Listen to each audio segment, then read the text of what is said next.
Coach, let's look at your players by position group, starting with the forward, the front line. Who are some of the key players up there and some of their strengths, and what does the offense look like? I would hope to say different. I think the obvious one is Blake. He's the returning player with the most goals and the most creativity. Had a lot of minutes last year. Excited to see him fully healthy. He was limited in minutes quite a bit because of a hamstring. So this year, more fit, healthy. We like to keep him that way, and yeah, I think that's a good start. Let's move back to the midfield line. Who are some of the key contributors there that you see? That one is big to be determined. I think most of our midfield will look different than it did last year. There's a lot of spots and minutes up to grab.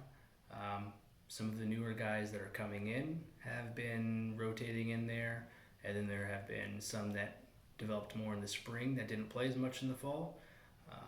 And the circumstance of, even like John Stevenson, he didn't play at all last fall, had double labrum surgery, played in a few spring games. So, yeah, it will be interesting to see what the rotation turns out to be. But a lot of opportunity and minutes up for grabs as of today, going into our first scrimmage. Same question for the back line, and let's include the goalkeepers there in that Okay. position group. Nate and Nolan will be our captains this fall. I think a lot falls on their shoulders responsibility-wise in organizing our back line and defense. They're two also upperclassmen, so they probably have the most experience in our back line currently.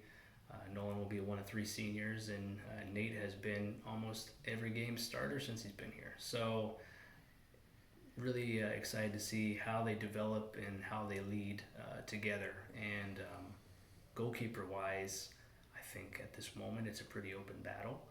Um, Brandon and Mitch have both worked hard in their off seasons and had different opportunities, either playing or developing and getting training individually.